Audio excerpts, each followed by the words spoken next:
So I will call. This is the Kern Valley Healthcare District Board of Directors. It's December 6th at 1 p.m. and we are called to order. First order of business is to approve today's agenda. I got something at the Finance Committee. I'm sorry, I'm not talking very good.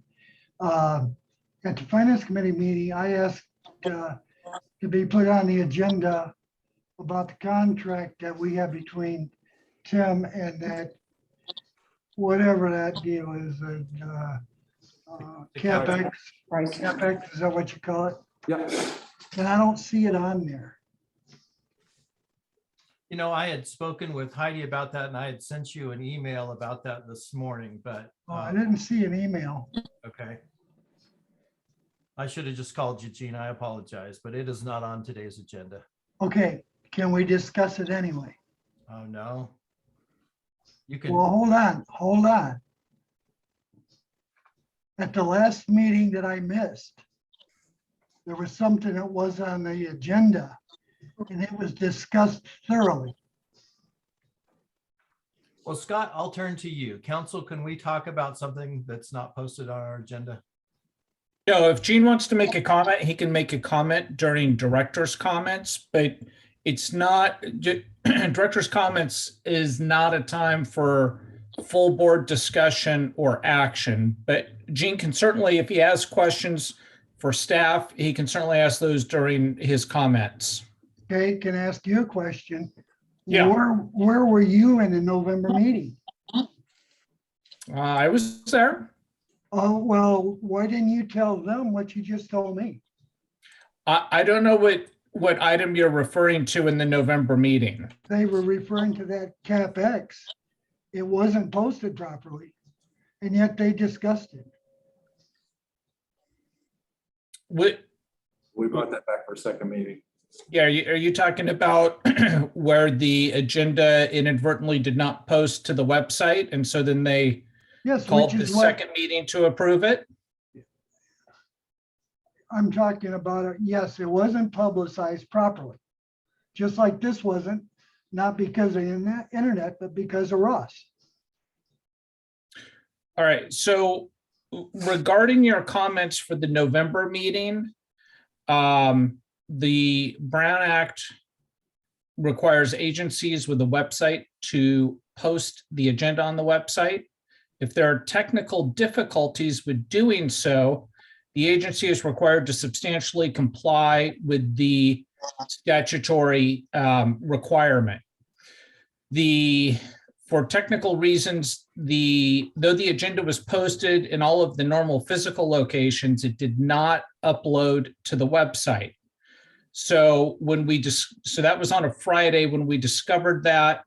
Then we rescheduled, or we didn't reschedule the meeting. We added those action items to a subsequent agenda so the board could take action, and those items were all approved at a later meeting.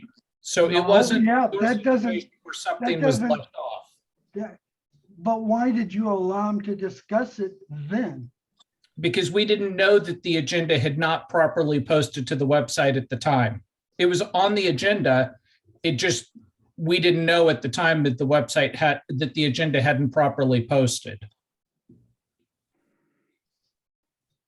When did you learn that it hadn't properly posted? I got an email from Ross on the next day, or I forget when exactly it was, but I was contacted by Ross after the meeting, and then Ross and Tim and I discussed whether or not we thought that the district had substantially complied with the Brown Act requirements. It was my opinion the district had substantially complied, but out of an abundance of caution, Ross and Tim wanted to redo those action items. So we added them to the agenda for the next meeting. And so it sounds at the next meeting, Yep. it wasn't really a meeting, it was a revote. Nobody wanted to talk about what we were voting about, everybody said, Fred and John, and I think Ross, we've already discussed that. If you got a comment you want to make, you can do it. I had no input in the conversation about what went on. Was that right, Scott? Well, you had an not to discuss opportunity it? to make a comment. I don't recall if You you make did a or not, comment. but you certainly had an I opportunity. did have an opportunity to make comment, but I didn't have an opportunity to hear what they said and to exchange with them. Well, if you had questions for them or comments, you had an opportunity to make those. And they said they didn't want to talk about it. Well, I would have to go back and watch the video. I don't recall any director being Okay. shut down during the comment Scott, period. Who do we go to compliance for this? Who is above? We certainly don't want Tim to be the one that does the compliance issue. Compliance for what, Gene? For the way the whole thing was operated or handled. I'm not aware of anyone who would have compliance oversight. What do you mean when you say compliance? I mean, one, they shouldn't have been allowed to discuss it. You said you didn't know you were illegal until later. You should have. And the board members should have been, it should have been a new meeting, just like you didn't have a meeting. Instead, everyone had already made their minds up. My comments didn't mean shit. Well, Gene, No. first of all, I'm not convinced that it was an illegal meeting. As I said, my opinion for Ross and Tim was that the district had substantially complied with the Brown Act requirements, but due to a technical difficulty that we were not aware of, the agenda didn't post, even though the meeting was broadcast over Zoom and the public had the opportunity to attend.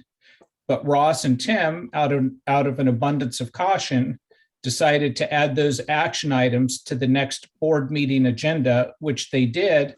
And at that time, both the public and board members were given opportunity to comment. That was a special board meeting just for that. Okay, so are you saying the only oversight is the grand jury?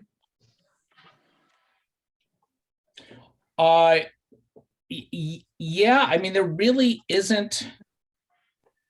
Yeah, I mean, I guess if you had a complaint, you could go to the grand jury with the complaint.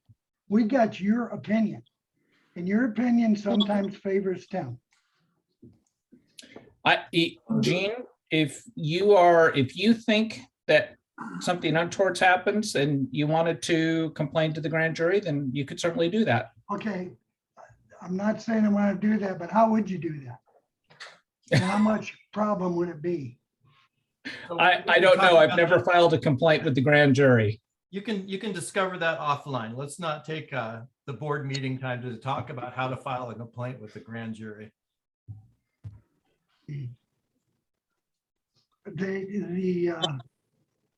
Okay, so Ross, whenever a chairperson says they want something on the agenda, you don't have a right to take it off. Do you, I get to control the agenda as chair. Ross? And Ross, I if a get, chairperson says he wants something on the agenda, can he put it on there?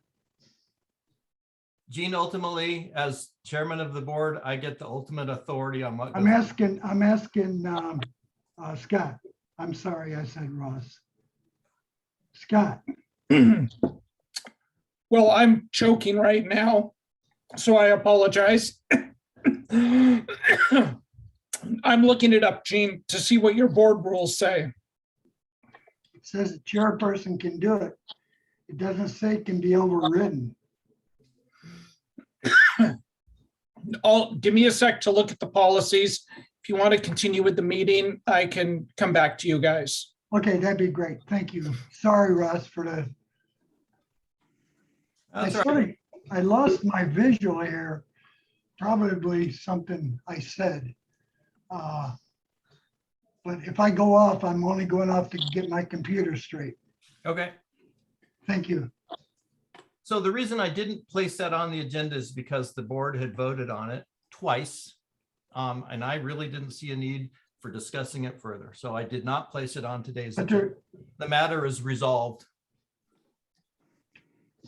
oh, it's not resolved. Well, maybe not in your mind, but the majority of the board has voted on it. It's done. Yeah, well, there's an agreement between Tim and the board or the hospital.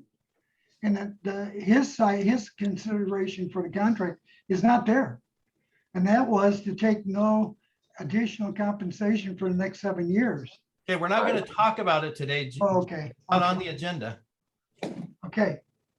How do I get it on the agenda if you won't let it be on there? Let's talk outside Okay. the meeting. All right, you and me. Just we'll talk about it because I don't understand why it needs to be. Well, Okay, so let's move on with today's agenda.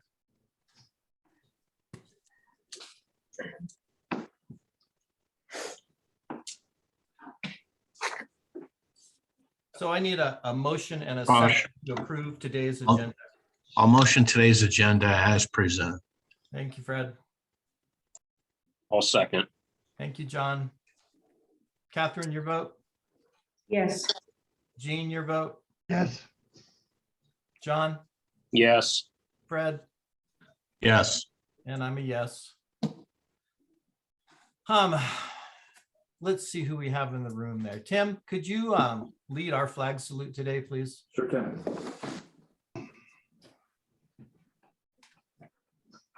I pledge allegiance to the flag of the United States of America and to the republic for which it stands, one nation, under God, indivisible, with liberty and justice for all. Thank you, Tim.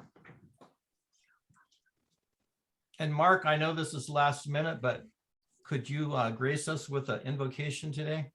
absolutely. Heavenly Father, we're just so grateful that we can come before you to see this morning, this afternoon, whatever time of day it is. And we just ask that you be with the directors and the leadership of the hospital to make right and just decisions for the district and for all parties concerned. We know that we are trying to provide a service in this community that is that would serve the community in the best interest. So we ask that you bless each and every decision in Jesus' name. Amen. Mark. Our mission statement is there for all to read. Item C on the agenda is public comment. So this time is reserved for members of the public to address the board on matters under our jurisdiction, but not on today's agenda. Are there any members of the public that would like to be heard? Yes, happy Monday, everyone. Jim Dietzel speaking. Hi, Jim. Please go ahead and speak. Thank you. I actually had a question for Scott, and I don't know if he can hear me or if he has recovered yet. And it has to do with a code section. I'd mentioned it before, and it's the officers of the employees shall hold their offices or positions at the pleasure of the boards of directors.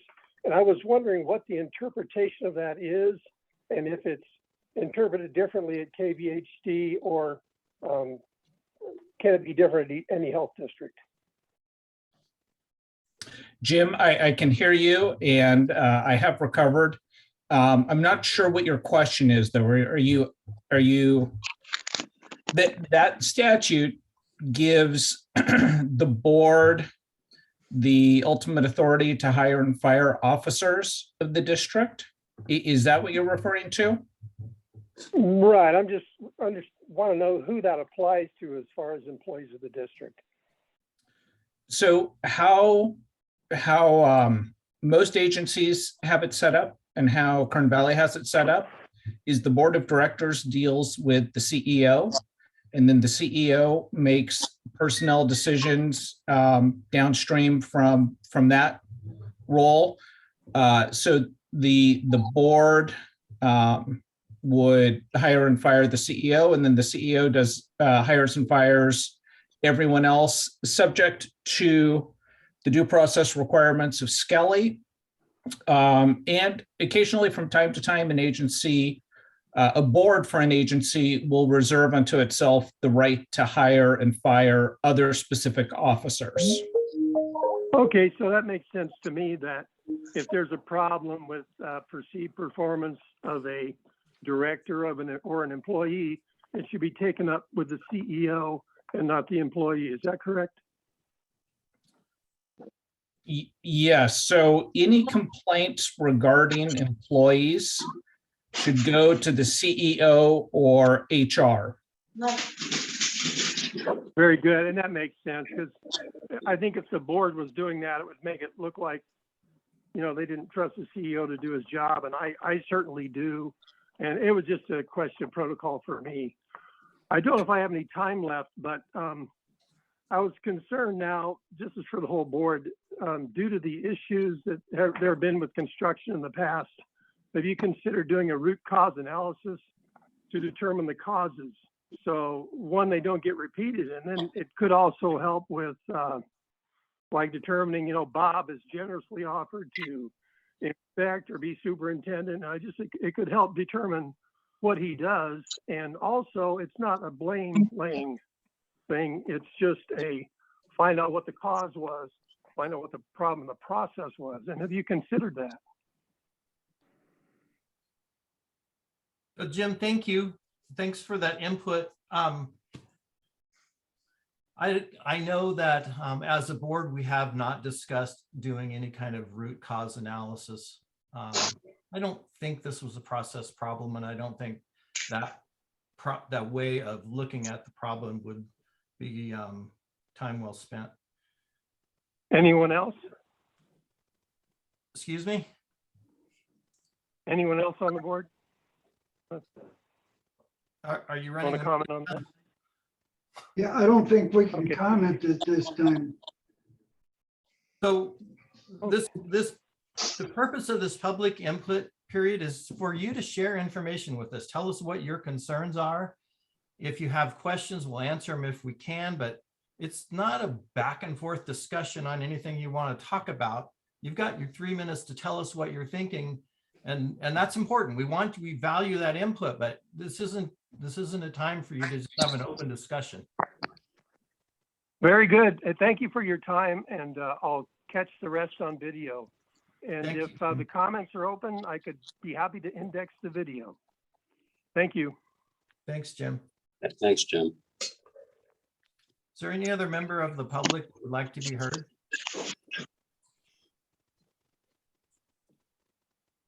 Okay, hearing none, then we will move on to the consent agenda.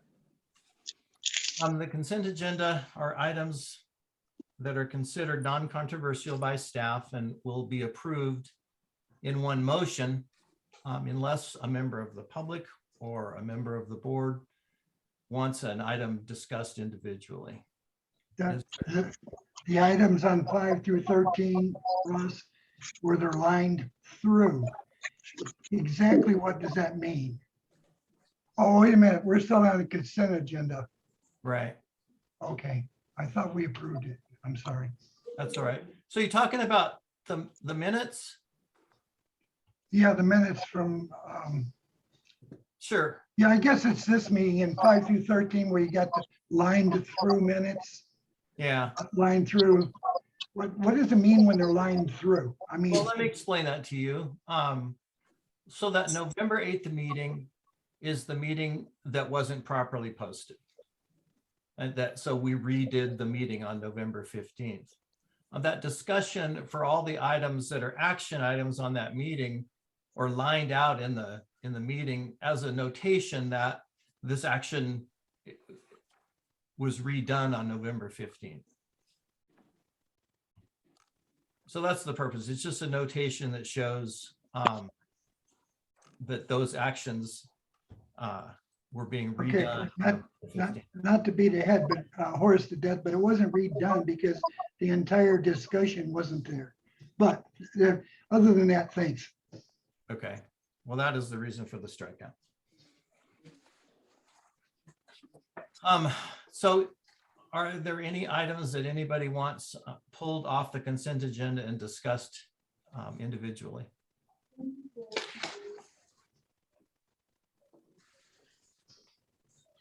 Okay, I hear none. Any member of the public requests a consent item be removed? Okay, then I'll entertain a motion to approve the consent agenda. I'll make a motion that we approve the consent agenda. Catherine, I'll gladly second, Ross. thank you, Fred. Any discussion before we vote? All right, Fred, your vote. Yes. Catherine, Yes. John, Yes. Dean, Yes, and I'm a yes. So our consent agenda is approved. We will move on to item E, reports, foundation report. Good afternoon. I'd like to touch on something before I talk about the foundation, and that's our employee activities department or group community committee. December 15th will be our employee holiday lunch, and the committee would like to thank those board members who have volunteered to help serve that lunch. So we're excited about that. We will have our Christmas tree lane like we had last year, and hopefully you guys will get a glimpse of that. As far as the foundation, December 21st will be our holiday luncheon, and that's going to be at noon at Miller's. And then mark your calendar because February 9th will be here before we know it for the wine and chocolate. And then February 26th, of course, is the Jeanette Rogers Erickson Heart Walk. And we're currently working on a welcome package that's going to be a joint venture between the district and the foundation to welcome new residents to the valley. And it was interesting, we had 279 homes that sold between December 2020 of last year and December 3rd of this year. So there's quite a few people moving to the valley. Great. So that'll be an opportunity for us to introduce the auxiliary, the foundation, and the hospital to these folks. And that's my report. Thank you, Debbie. Any questions for Debbie? Good. Okay, then we'll move on to the auxiliary report. Is Cindy available? I did not get a report from her. I don't think we have anything from her at this time. Thank you. Okay, then we'll move to medical staff report. Hi, Dr. Fenstead. Hello there, Ross. Can everybody hear me okay? Yes, sir. Okay, so the Pharmacy and Therapeutic Committee met on November 15. We discussed updated issues regarding the COVID-19 issues. We also discussed a new requirement from the State Board of Pharmacy regarding independent licensing of an automated drug dispensing system that's in the emergency room if it's used for dispensing medications to people leaving the emergency room as a discharge medication. That's a new requirement, and it's extremely onerous, require a lot of time for something that's used a very few times per week. So that was basically put on hold, that we're not going to dispense medications to emergency room patients that are being discharged. We also reviewed and approved 2 policies regarding compounding sterile products in the pharmacy, along with terminal cleaning in the pharmacy. We also approved the addition of a medication called dantrolene to be used in the emergency room. This is used for treatment of neuroleptic malignant syndrome, and a very rare but very serious condition. And we had just had one recently, so that kind of brought this up, and having this available in the ED. It is available in the OR. We discussed the preliminary findings from the recent pharmacy survey. And then we reviewed our monthly and quarterly reports, including blood usage, medication area inspection, medication shortages, MRSA monitoring, and hand hygiene. Then the Medical Executive Committee met on November 16. We approved those two policies plus an additional policy regarding medication storage on acute care and in the ED. We again discussed the pharmacy survey along with the COVID-19 issues. And then we discussed the regular reports, including an action report from the California Medical Board. And then finally, the Medical Executive Committee met November 30th.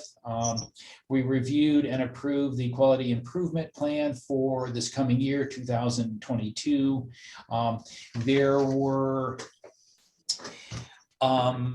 some changes, particularly regarding delineation of responsibilities and the flow of reports and stuff to help delineate things and help people, particularly the state, kind of see where issues, where information and data flows.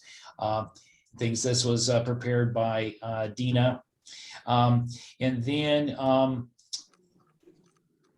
we reviewed our regular reports, summary, the skilled nursing facility, quality assurance reports, medical staff review summary, along with the reports regarding previous nursing center plan of corrections.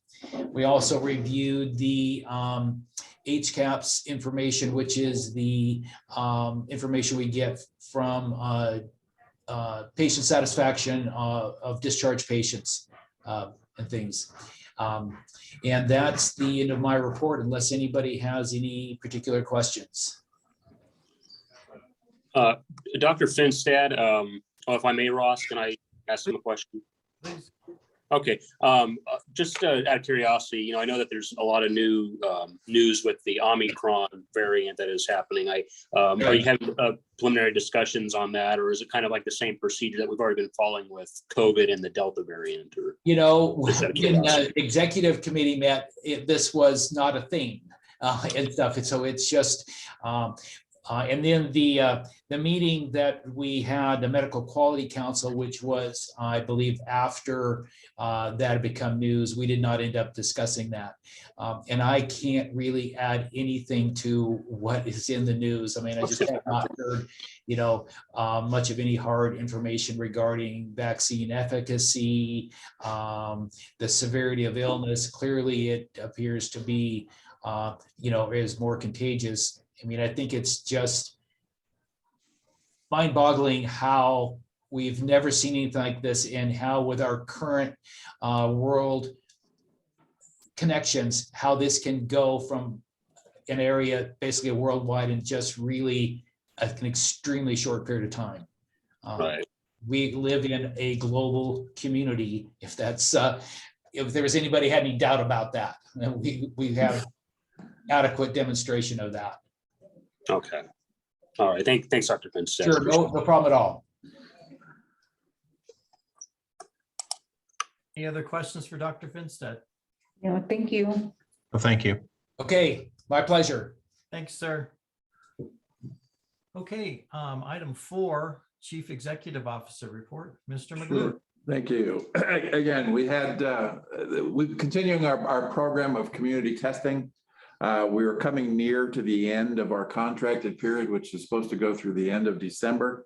We're trying to assess right now whether or not it makes sense for us to continue that.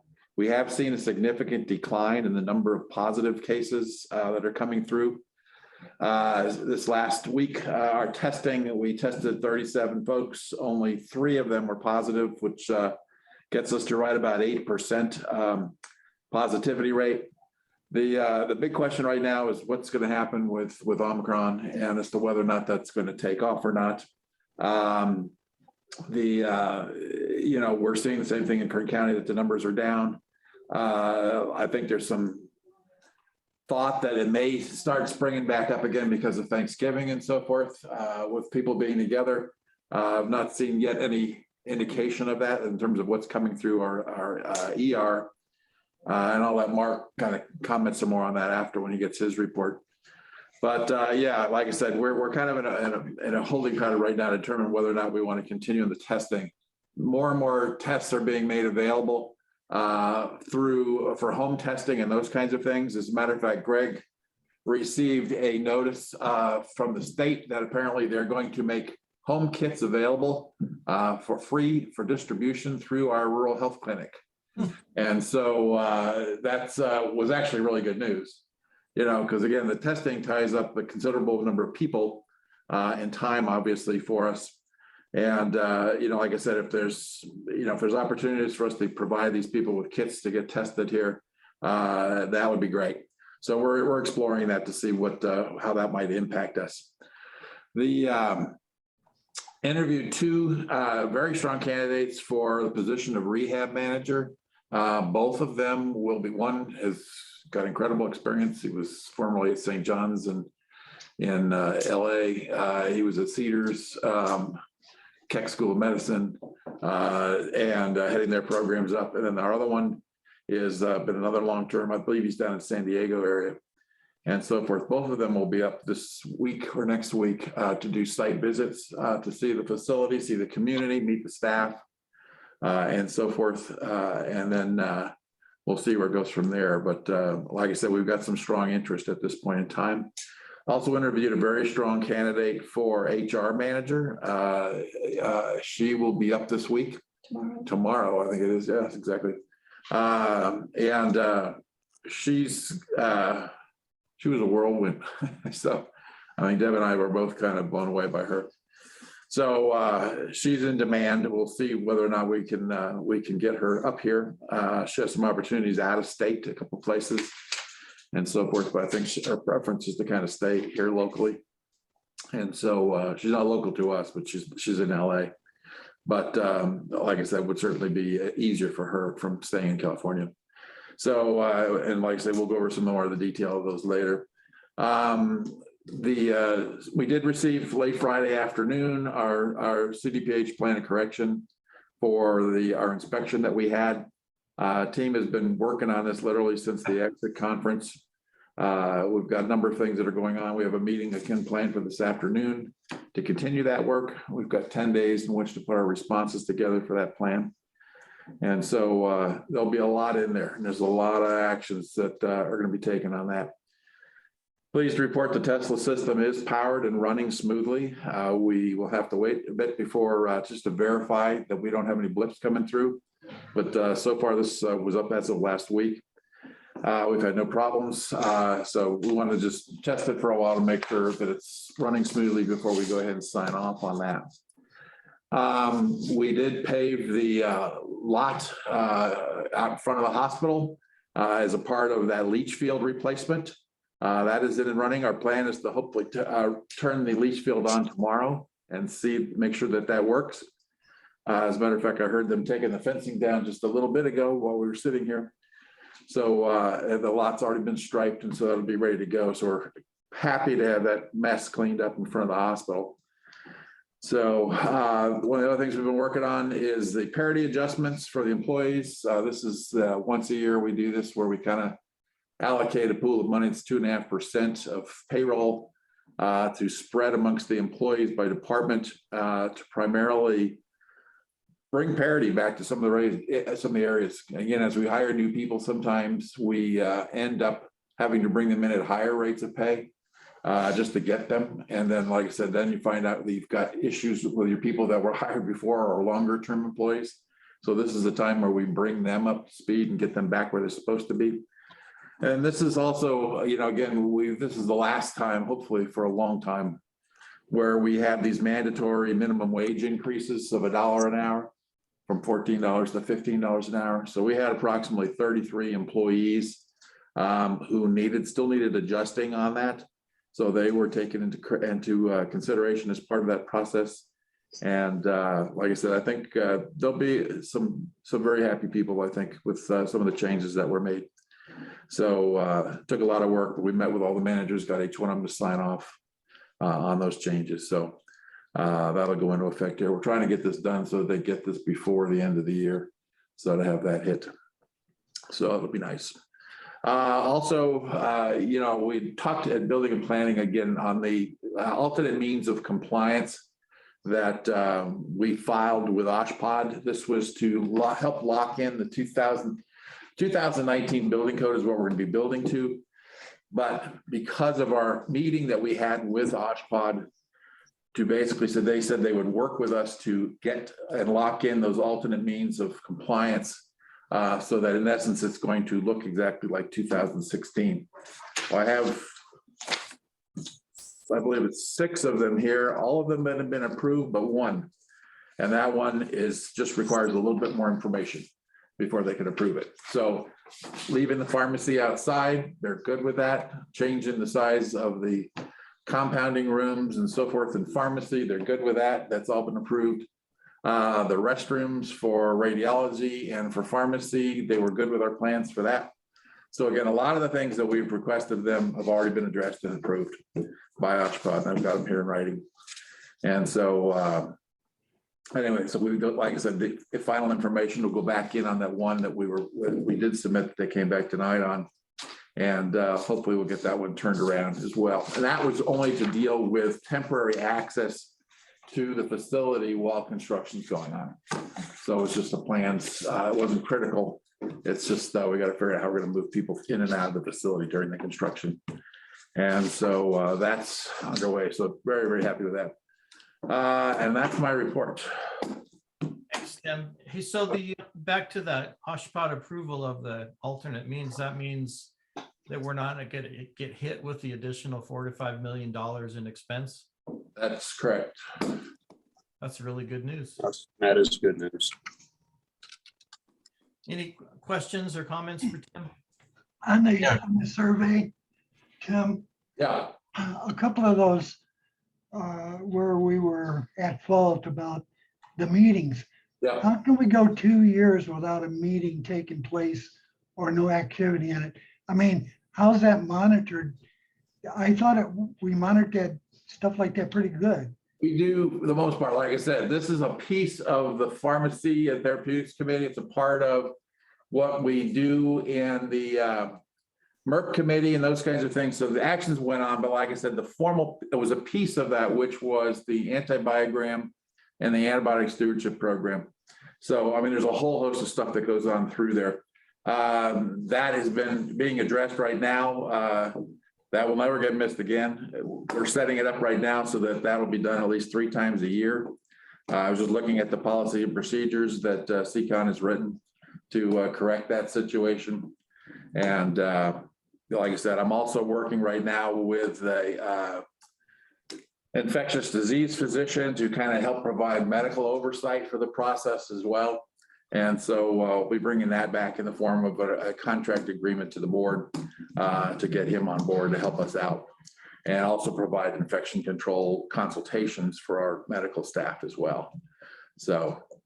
Okay, so basically everything looks like it'll be okay going forward because without Medicaid, we're history. Oh yeah, no, absolutely, absolutely.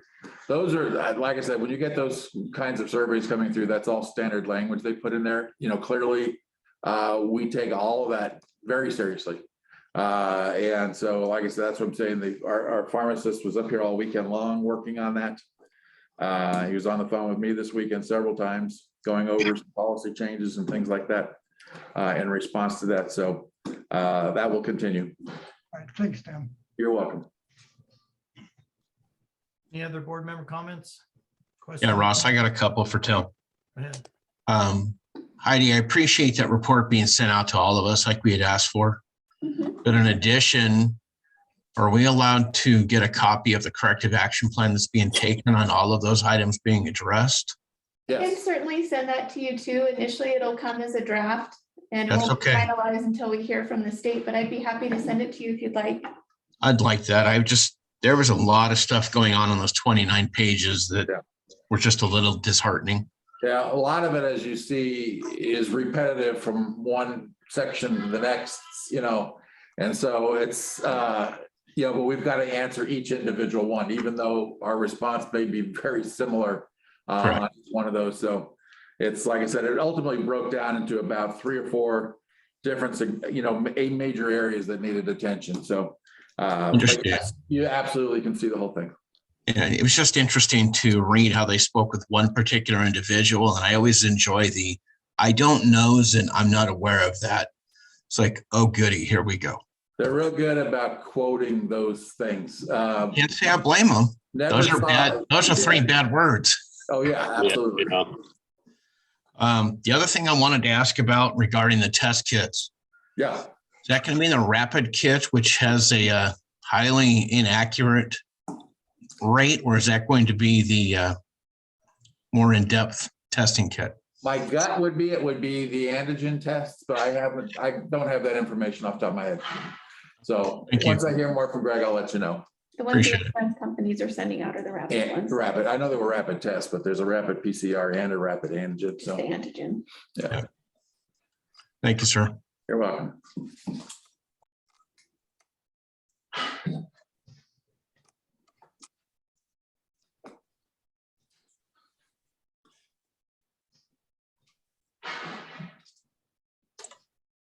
We lost you, Mr. Elliott. You're on mute. Sorry, folks. I had to step away for a sec. So we'll move to item 5, the Chief Nursing Officer report.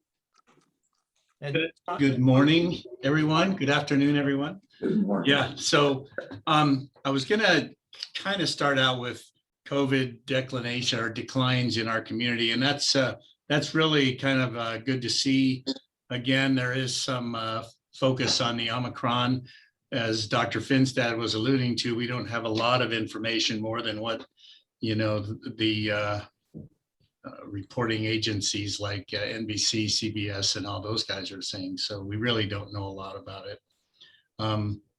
But like I said, it is declining in our community, and the positive testing through the ER is also declining. So those are both good things for us. That's real-time data, so don't know what it'll be next week. I'll just have to let you know.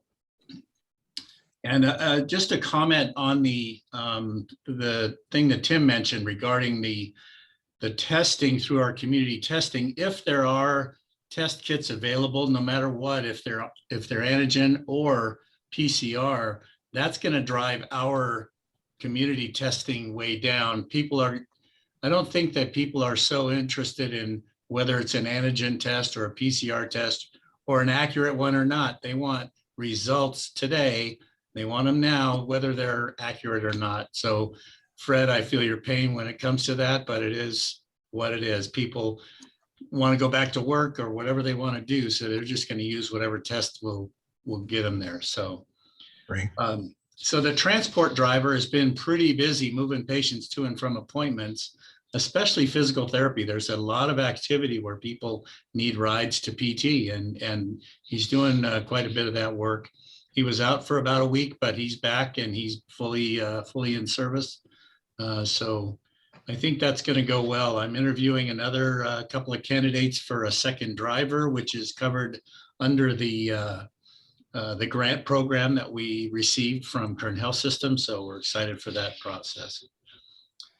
I have interviewed no less than 4 registered nurses for permanent employment in the last couple of weeks. This will help decrease a lot of our contracted employee expenses. Dave might appreciate hearing that. I am also working on several policy and procedure revisions, some of them based on the 2567 from CDPH, some other ones to update some of our policies through the ER regarding how we're dealing with the potentially airborne infectious patients who present. Samantha, return to the ER. Samantha, return to the ER. Hope Samantha heard that. But again, I am working on some policy changes, and those will come through PNT, and then they'll come through board PNP, and then eventually through you guys. So, and then lately, last thing, new therapeutic recommendations that Dr. Gross had heard about, special respiratory related problems. This equipment deals with COPD and COVID type pneumonia. They require a specialized high flow moist oxygen delivery system. We have ordered 2 of these devices at a nominal cost. They're about $44,000 each. I'm sorry? It's 4,400 or 44,000? No, 4,000 each. Oh, I thought you said 44,000. No, 4,000 each. You guys put it on the consent agenda and it went through this. Yeah. And, but there are two items that we should be getting very soon. And that is a service that we bill for. So again, that's just a cost that will be passed through. We charge $400 a day for that piece of equipment. So it won't take very long to get that money back. So, and I have, because of that quality program that some of the scores on our HCAP scores, I'm trying to put in a new focus for following up with our inpatients to make sure that we can deal with real-time problems that are inside the hospital. So either myself or one of the UR people will be going and just meeting with each inpatient daily to just find out how things are going with them. And if there are no other questions, then I'll be done with my report. Any board member questions or comments for Mark? No, sir. I don't have any. No, sir. Thank you. You bet. Thanks, Mark. We'll move on to item 6, which is our Chief Financial Officer report. Dave? Oh, you're muted, Dave. Hey, David, you're on mute. There we go. There we Thanks, go. Russ.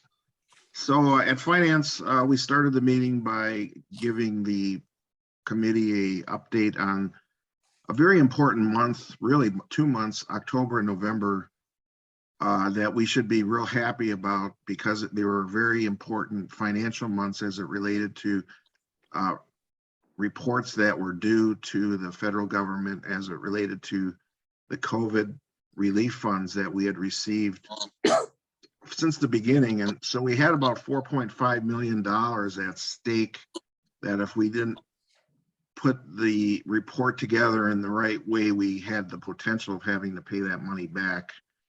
And I'm pleased to report that we completed that process. We got those reports in on time and they were at least tentatively approved. There's a 10-month look back next year for the final approval, but it looks like we're in great shape that we won't have to pay back any of that COVID money. In addition to that, there was a phase 4 application that we also got in and we got approved. The only thing we don't know is we know we're going to get some money in the month of December. We just don't know how much. We're hoping that it'll be a fairly significant number, close to 7 figures. And that'll be another piece of good news as far as operationally that we had a. So I think Barbara and also there was a consultant that helped us a lot from Whipfley. His name was Wes Thu, and we couldn't have gotten the results without a team effort because in general, this hospital compared to other hospitals, we didn't lose quite as much on the COVID months that other hospitals. So it took a little bit more creativity to show the combination of revenue losses and COVID expenses that exceeded 4.5 million.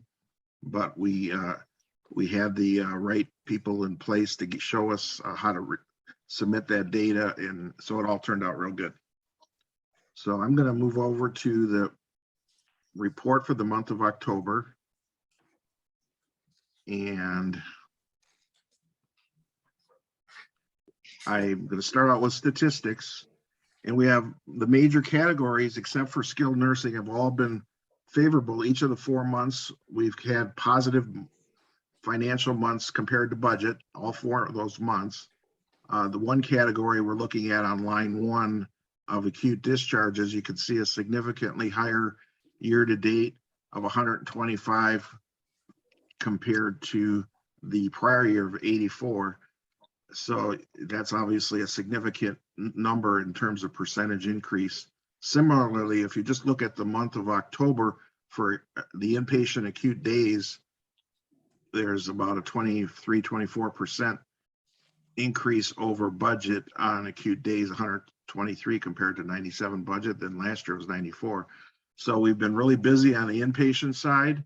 And then moving down, ER has continued to be very busy on rows 32. We can see total ER visits. That's about a 5% favorable variance there. And we had higher revenues throughout inpatient and outpatient. And the only one that was close to budget, a little bit below budget, is the skilled nursing. Now, one of the little confusing things when I reported, I asked Mark the question of whether or not he had seen a decline in lengths of stay, because we looked at this line item 15 and we saw 4.2 year to date, and last year it was 5.9. And what we found out is this extra analysis I did. If you look at the monthly numbers, how did we go from 5.9 a year ago to 4.2? Why are people not staying as long? How are we getting them out quicker, even though we know COVID's been a problem? And Mark wasn't sure. He thought maybe things were still pretty high in terms of lengths of stay. And in fact, Mark was right in that we see an increase in October of lengths of stay up to 4.8. So earlier in the year, it was 3.9 and 3.5. So what Mark has been saying is, yes, it's going back up again. But when we compare the year-to-date number of 4.2, it's a lot lower than the 5.9. Now, the reason why the 5.9 was so high is we have to go back to August 20 and September of 2020. In the summer, we had extremely high average lengths of stay those 2 months, which caused the 4-month average to be so high.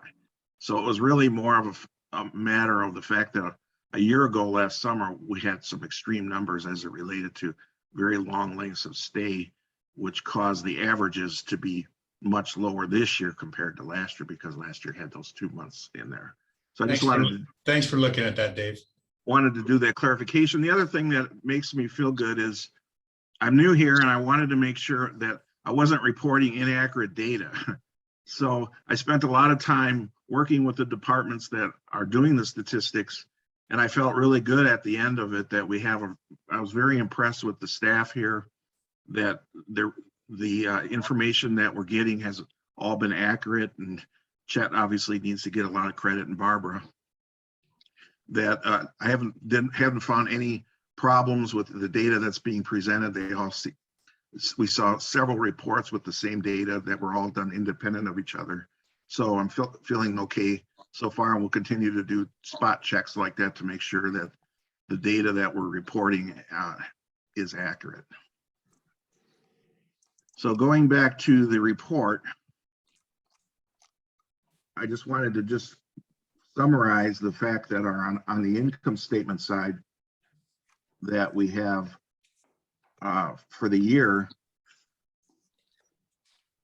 we're showing a surplus of 1.6 million compared to the budget of 208,000, 1.4 million favorable variance. And interestingly enough, a year ago, we're slightly in the red. So clearly we're off to a much better start the first 4 months of this year. We were about break even last year at this point. So if there's willing to entertain any questions or comments.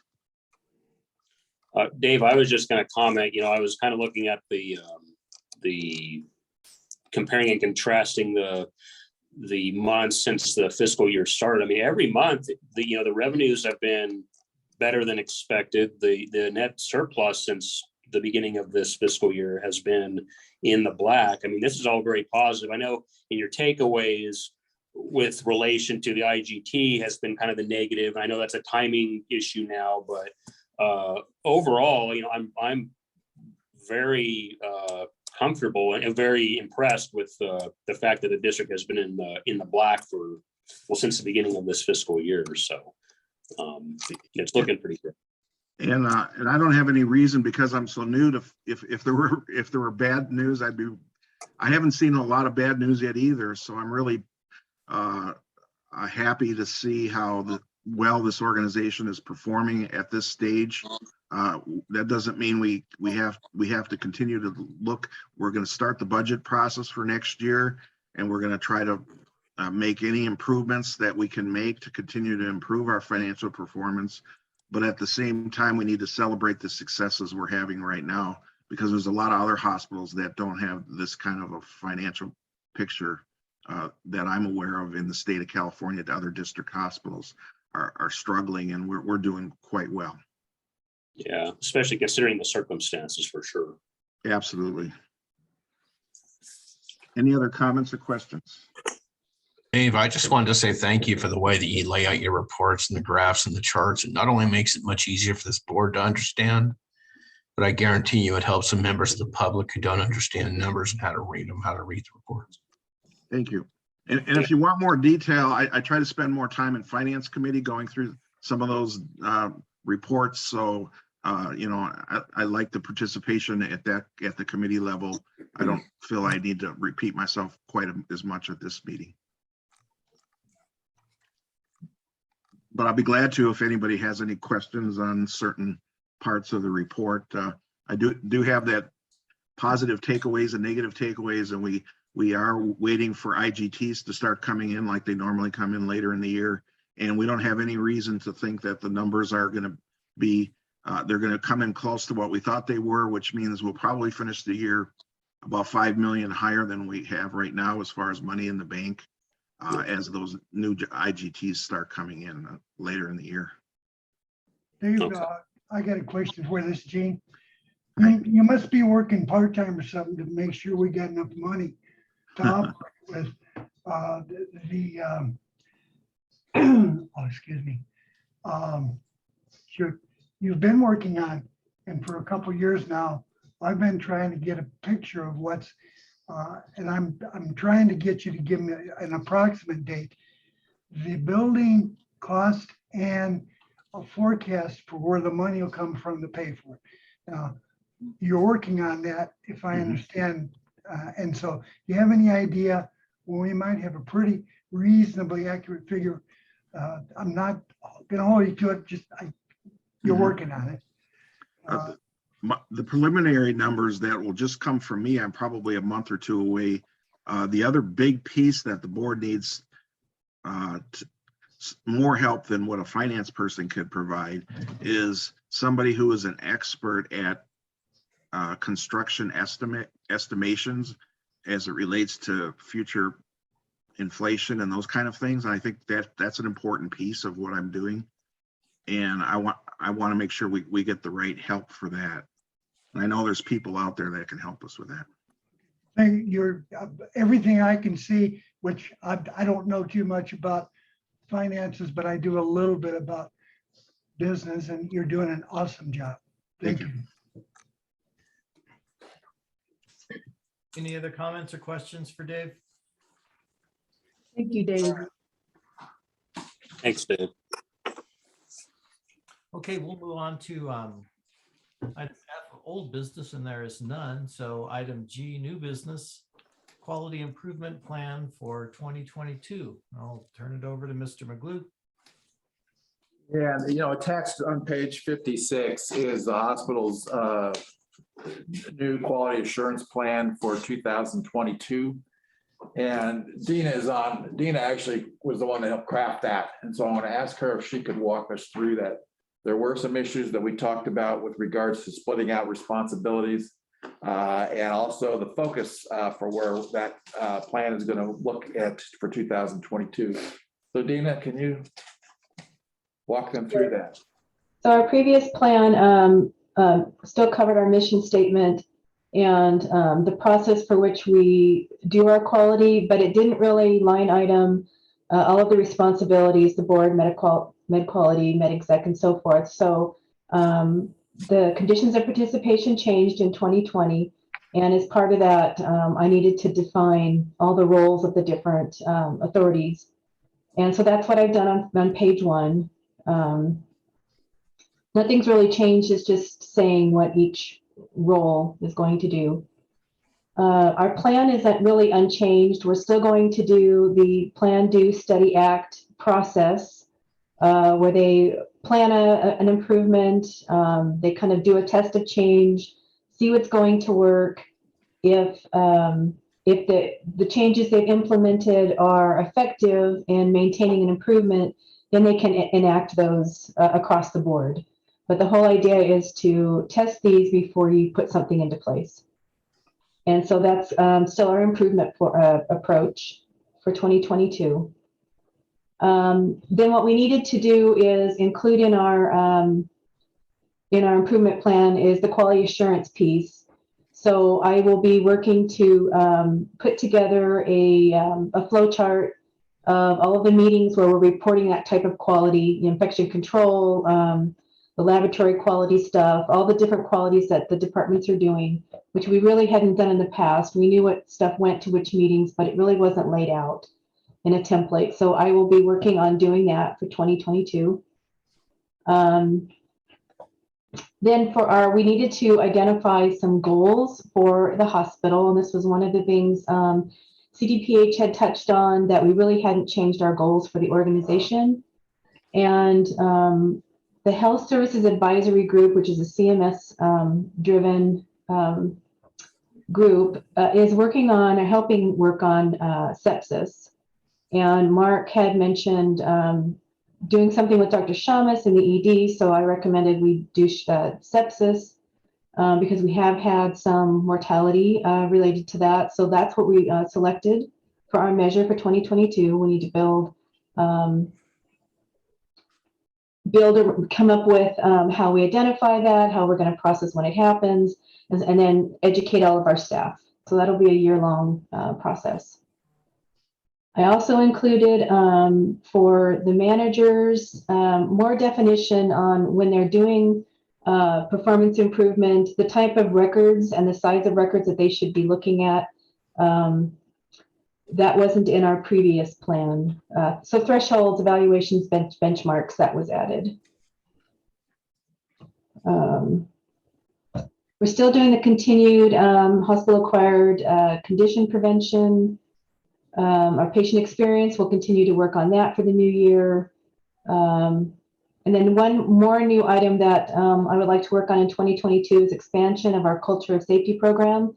The conditions of participation, were kind of asking us to use the AHRQ's culture of safety, where we put a survey out to all of our employees. And so we'll be doing that for the first time here in 2022 as well. I think that's the whole plan in a nutshell. Thank you, Dina. You're welcome. Questions, comments for Dina? No, sir. Looks pretty good. So I don't have any, thank you.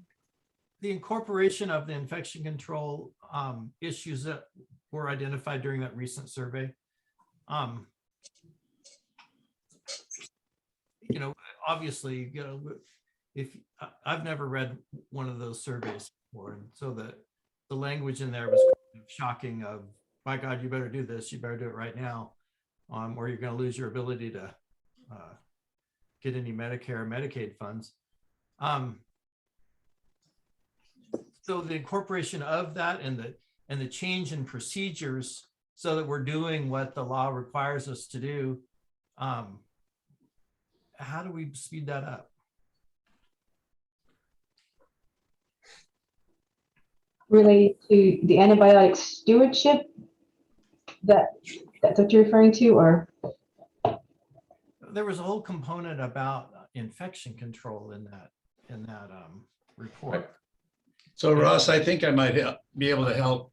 Each one of those things that is spelled out in that 2567 will require an action and then a monitoring of that action to make sure that that action is not repeated. And those things will be presented at different quality related meetings. Does that help? Yeah, that does. Yeah, they ultimately have to find their way back to the quality assurance committee for monitoring. That's where the test is that we're in fact doing what we said we were going to do. So, and that's how we processed it in the past, that everything needs to get reported back so that it goes through the quality improvement. That helps a lot. Thanks. Okay. And just for clarification, so what's discussed in quality control committee, does that later go to the medical quality committee or the compliance committee, or does that go to a board committee eventually, or? Med Just for qual. It clarification. goes to Med Qual, right? Yeah, it goes to Med Quality Council, yeah. Oh, okay, okay. Thank you. Okay, any other questions or comments for Tim or Dina on this issue? No. I do believe this requires action on our part. So the recommendation is to approve the plan and authorize CEO to implement. I'll go ahead and make a motion, Ross, to approve the quality assurance performance improvement plan for 2022. Thanks, John. I'll second it. Thank you, Gene. Any other discussion among the board? Does any member of the public wish to be heard on this item? Okay, then we'll move to a vote. Then John, your vote? Yes. Fred, your vote? Yes. Gene, your vote? Yes. Catherine? Yes. And I'm a yes. Thanks for your work on this, folks. Good job. Okay, we are at item H, director's comments on items not appearing on the agenda. And we will start with Gene. Could I get Scott's opinion before I do that? He was looking for an answer. Please. So regarding the agenda items, No, will you talk after we talk? No, as far as who goes, yes, I'm sorry, who can go on the agenda? so the healthcare district law says that the board of directors sets the rules and regulations for its meetings. And looking at the most recent version of the board meeting policy that I have for you guys, it says the chair, the CEO, or committees may place an item on the agenda. Okay, thank you. Ross, I'm not, you're an awesome, chair. I hope, I wasn't giving you a hard time. Sometimes when I'm trying to get stuff straight, I don't do a very good job, but anyway, thanks. As far as comment you gave me, I recently visited the hospital and apologize, I'm talking through an oxygen mask. You guys, I sound like I do a little complaining here. The hospital, the nurses, even Mark, everybody does a great job in there. I mean, it is awesome. You couldn't ask for a better place to be. I had a chance to go to Bakersfield. I wouldn't leave that place for 10 Bakersfield hospitals. So everything works in there. You guys are great. That's all I got to say. Gene, thank you. I'm glad you're finally out of here. Thanks. I don't know what that means. So are we. I was just going to make a quick joke about that. Gene, maybe that's why our finances are so great, because you've been in the ER. I'm joking. I'm glad you're doing better, Gene. Seriously, I'm glad you're doing much better. Thanks, John. Okay, Fred, any comments today? No, I'm brain dead right now. I'm sorry. Okay. Catherine? No comments. Just, I guess I do have one. I'm grateful for Dave. He makes things very simple to understand and add all the things we throw at him to help us understand more. So he's been doing that, and I appreciate that. Thanks, Catherine. John, any comments? I just wanted to say, if I don't see anybody before Christmas, just wanted to wish all the board members and hospital staff here a very Merry Christmas to you and your families. So, Thank you. Same to you. Same to you, John. Russ, can I add one little comment to what I was saying? At the committee meeting, normally I try to acknowledge who's sitting in with us. And Fred, I just kept trying to get around to acknowledging that he's sitting in and looking, helping us out. And I didn't get a chance to. So Fred, it wasn't intentional. I didn't say welcome to you. I don't mind. I just thought it's your way of telling me you love me.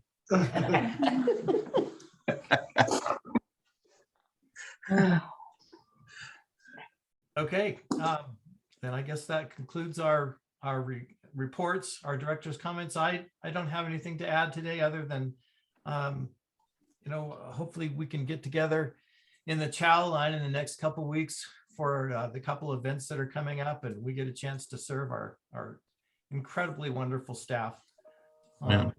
And you all have a wonderful holiday, and we will go ahead and adjourn into closed session. I'm gonna need just a minute to put a couple of people in the waiting room. Okay. So Dina, you'll stay on. Yes. Yep. I'm thinking all of these individuals will be staying on. See you.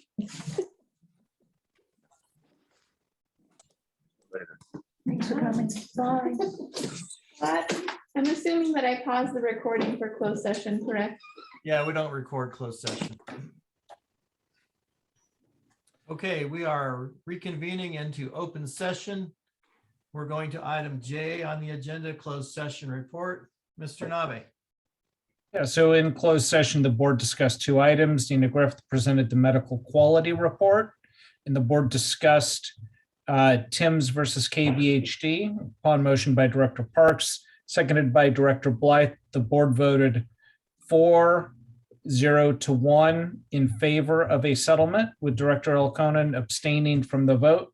No other items were discussed and no other action was taken. Thank you, Scott. Thank you. Brings us to item K, adjournment. So we will adjourn. Have a very Merry Christmas. I think our committee meetings are scheduled for the week between Christmas and New Year's. So I guess we'll see at the time whether we actually end up having most of those or not. Yeah, FYI, I will be traveling, but if I have cell service, I will attend. Brad. All right, gang, we're adjourned. Thank you. Stay safe. Thank you all. Have a good day. Have a good holiday, everyone. Happy holidays. And it's still day.